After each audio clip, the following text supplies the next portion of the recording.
Galera, com a chegada de God of War Ragnarok, nós estamos muito ansiosos pelo fim dessa incrível jornada de Kratos. E em 2018, foi lançado o início dessa aventura, e nós fãs de God of War fomos apresentados a um novo lado de Kratos. Se você ainda não viu o Tamorani Marte, hoje nós vamos trazer o início dessa jornada épica e mostrar a aventura de Kratos e Atreus viajando pelos reinos do mundo nórdico. Vem comigo pra gente conferir como foi a jornada de Kratos e Atreus no God of War de 2018. Será que ele vai enfrentar muitos deuses nórdicos? Como é que será que foi a relação entre pai e filho de Kratos e Atreus? Vem comigo pra gente conferir isso hoje. Galera, God of War é um jogo de ação e aventura, que foi desenvolvido pela Santa Monica Studio e publicado pela Sony.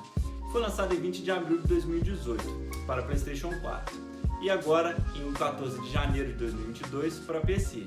Ele é o oitavo título da franquia God of War e também o oitavo em ordem cronológica. Ele vem logo a seguir do God of War 3, que foi lançado em 2010. Ao contrário dos jogos anteriores, que eles foram passados na mitologia grega, o God of War de 2018 ele se passa na mitologia nórdica, com a maior parte do tempo situado na antiga Noruega, no reino de Midgard. Pela primeira vez na série, há dois protagonistas principais, Kratos, o antigo deus da guerra do mundo grego, e agora o seu filho Atreus, que mais pra frente nós vamos conhecer a identidade dele. Após a morte da segunda esposa de Kratos, irmã de Atreus, eles partem sua jornada para cumprir sua promessa com ela, que é espalhar as suas cinzas pelo pico mais alto dos 9 reinos. Kratos mantém seu passado escondido de Atreus, e ao longo dessa jornada, eles vão encontrar muitos monstros e deuses nesse vasto mundo nórdico. Mas antes de a gente entrar nessa história linda, galera, faça igual o Kratos. Destrua esse botão dos inscritos aí, se inscrevam se vocês gostarem do conteúdo, vejam o vídeo até o final, que vocês vão me ajudar muito, principalmente para bater as metas aqui no YouTube. Eu vou ficar muito feliz com a ajuda de vocês. Muito obrigado e vambora. Galera, mais de 100 anos depois do final do God of War 3, Kratos está vivendo uma vida muito reclusa na terra dos deuses nórdicos. Mas ele descobre que ele apenas destruiu o seu mundo, o mundo grego, e que a magia de cada terra é forte apenas no local de origem dela. Ou seja, o resto do mundo acabou sendo poupado da destruição dele. Depois de 75 anos de solidão, Kratos conhece Laufey, uma guerreira feroz que empunhava o machado Leviatã. Os dois se enfrentam e acabam se apaixonando e ficando juntos. Cerca de 10 anos depois, Kratos revela o passado dele para ela e esconde as lâminas do caos no subsolo de sua casa. 22 anos à frente, Frey dá a luz a Atreus. Acaba recebendo esse nome de Kratos em homenagem a um soldado espartano, que havia se sacrificado para salvar os colegas em batalha. Tempos depois, Frey acaba morrendo e pede para que as cinzas dele fossem levadas ao pico mais alto dos 9 reinos, além de pedir para que Kratos cuidasse de Atreus. Depois do funeral de Laufey, feito por Kratos e Atreus, um estranho bate na porta deles e exige que Kratos apareça. Esse estranho exige explicações de Kratos do passado dele, então eles começam a lutar. Com isso, Kratos é surpreendido pela força do seu adversário, mas acaba derrotando ele. Ele e Atreus então partem em uma jornada. Durante a primeira etapa da jornada, Kratos e Atreus acabam conhecendo o Brok, que revela a ele que ele e o irmão foram responsáveis por forjar o machado Leviatã que Kratos carrega com ele. Após isso, numa nova caçada, eles acabam conhecendo a bruxa da floresta. Ela acaba então curando o javali que Atreus havia ferido e revela que ele se chama Hildisvíni. A bruxa então começa a conversar com o Kratos sobre a ameaça dos deuses nórdicos e com isso acaba abrindo um portal até onde eles desejam ir. Com isso, viajando pelo Lago dos Nove, Kratos e Atreus encontram um lugar que diz para eles sacrificarem as armas que carregam para encontrar o berço do mundo. Kratos então arremessa o machado Leviatã longe, no fundo do lago, e com isso aparece a serpente do mundo, a Jormungandr que todos nós conhecemos. Depois de mais uma nova exploração, continuação da jornada deles, Kratos e Atreus acabam conhecendo Sindri, o outro irmão de Brok. Sindri pergunta a Kratos como ele obteve o machado Leviatã. Então Atreus conta a ele que era de sua mãe. Sindri então torna-se aliado dos dois, e com isso eles passam a fornecer melhorias para eles durante a jornada dos seus equipamentos. Depois disso, eles vão para Alfheim, após conseguir usar a Bifrost, no templo de Tyr, juntamente com a bruxa. Ela é puxada de volta a Midgard. Em reino, Kratos e Atreus conhecem a guerra entre os Elfos Escuros e os Elfos de Luz. Kratos e Atreus então são atacados pelos Elfos Escuros e pelo rei deles. Durante o combate, eles chegam numa câmara central onde está a luz de Alfheim. Com isso, o Kratos entra dentro da luz e ele acaba tendo visões de Atreus se ressentindo por ele não ser um pai amoroso. Kratos também tem visões de Frey, ela em Jotunheim. Ao tentar se aproximar dela, Kratos volta ao mundo dos vivos graças à voz de Atreus. Com isso, então, Kratos acaba infundindo o arco do Atreus com a luz de Alfheim. Esse poder é usado no confronto seguinte, contra o rei dos Elfos Escuros. Eles acabam matando ele. Depois disso, ambos retornam para o templo de Tyr. E eles têm uma discussão entre o Kratos e Atreus com Atreus dizendo que ele não está sentindo a morte de Frey do mesmo jeito. E Kratos acaba falando que eles possuem formas diferentes de sentir o luto. Então com isso eles acabam fazendo as pazes depois da conversa. Kratos e Atreus continuam subindo a montanha, no qual eles devem deixar as cinzas de Frey.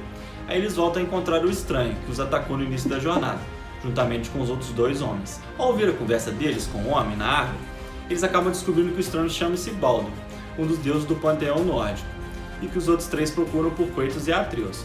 Depois disso, Kratos e Atreus vão até o homem na árvore, descobrem que o nome dele é Mime, e que as cinzas de Frey devem ser espalhadas em Jotunheim, que é onde fica o pico mais alto dos 9 reinos, que não é em Midgard, mas sim em Jotunheim. Neste momento, junta-se a eles o terceiro companheiro dele nessa jornada, já que Mime pede a Kratos para que ele corte sua cabeça do corpo, para que ele possa então acompanhá-lo. Mimir ainda disse quando Atreus está longe que Kratos deveria contar ao seu filho que ele também é um deus. Depois disso, o grupo retorna para o Bosque da Bruxa, onde ela não fica nem um pouco feliz em ver as flechas que Atreus ganhou de Sindri, então manda Atreus dar as flechas para ela.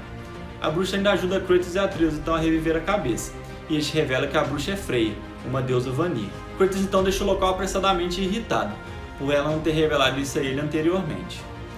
Após esses acontecimentos, Kratos e Atreus conseguem descobrir, graças a Mime, que fala a língua dos gigantes com Jormungandr, uma maneira de ir até Jotunheim. Para isso eles precisam do cinzel de Tamon. Enquanto procuram pelo cinzel, eles encontram Mod e Magni, que eram os dois homens que estavam junto com o Baldur, enquanto eles estavam lá no alto do pico conversando com o Mime. Os dois atacam Kratos e Atreus. Kratos então se pergunta por que eles estavam atacando e o que Odin queria com eles. E Magni responde que não sabe e também não liga para o que Odin quer. Com isso eles começam a lutar.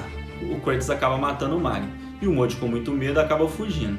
O Atreus, por ter sido tomado pela raiva durante a luta, ele acaba apresentando sinais de uma doença de quando ele era mais novo. Retornando para o Templo de Tyr, eles são atacados novamente por Mod. Mod provoca o Atreus, então ele acaba manifestando a fúria espartana dele pela primeira vez antes de desmaiar. Depois dele, é a vez de Kratos usar a fúria, então Magni foge de medo mais uma vez. Após o combate, Mime sugere que eles levem Atreus até Freya, para que ela possa curá-lo. Lá, Freya diz também que a doença de Atreus não é uma doença normal, são as naturezas dele de Deus e mortal lutando entre si. Para curá-lo, ele vai precisar de ir até Helheim e trazer o coração do guarda da ponte. Freya ainda alerta que o machado do Leviatã de Kratos é inútil em Helheim, já que as criaturas daquele reino infernal são imunes ao gelo. Kratos então retorna até a casa dele para retirar as lâminas de caos do subsolo. Neste momento, Atena aparece nos pensamentos de Kratos e diz que ele nunca poderá fugir do próprio passado. Kratos responde a ela que ele não é mais um monstro dela. Com isso, Kratos então viaja para Helheim e obtém o que é necessário para curar Atreus. Antes de sair de lá, ele vê uma ilusão de Zeus, e Mime descobre que Kratos era filho do maior deus do panteão grego. Voltando a Midgard, Atreus se recupera, e com isso Kratos acaba dizendo para ele que ele era um deus de uma terra muito distante, e que o Atreus também poderia ser um deus. Após descobrir isso, Atreus acaba ficando arrogante, e acaba tratando Sindri mal.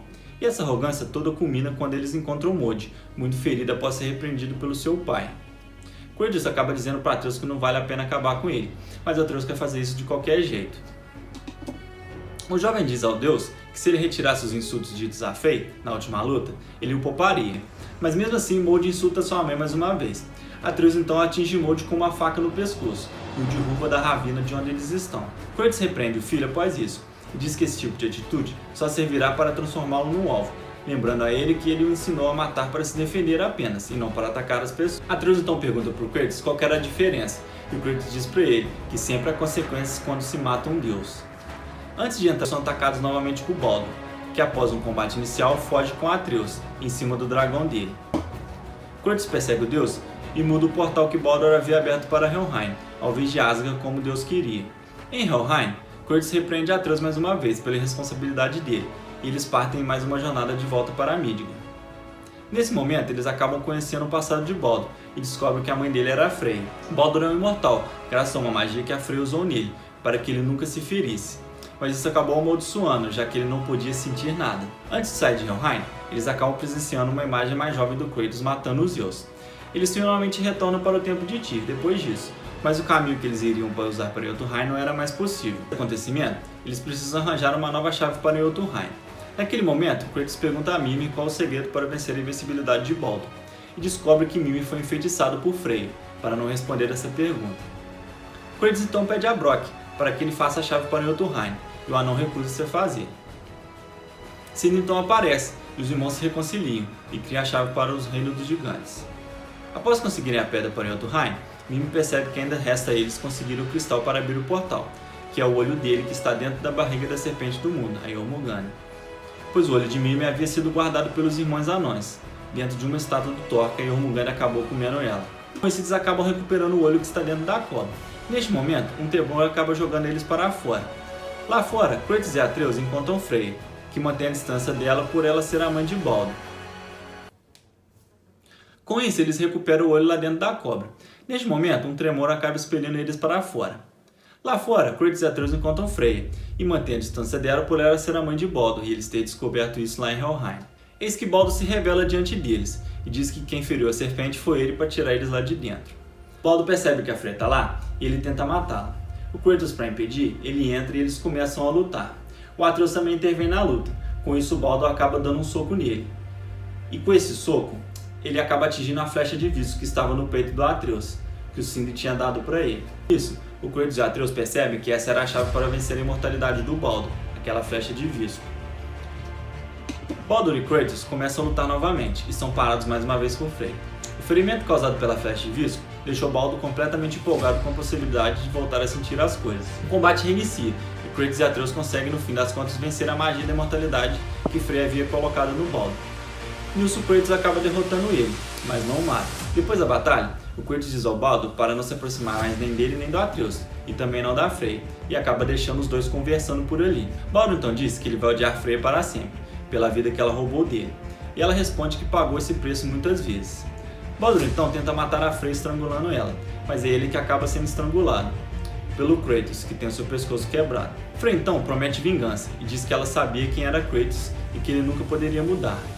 Kratos então acaba respondendo ela que ela não conhecia ele, e Freya conclui perguntando a Atreus se ele sabia. Essa parte da história encerra com Kratos contando a Atreus sobre o passado dele, como ele matou os Zeus e o Cronos.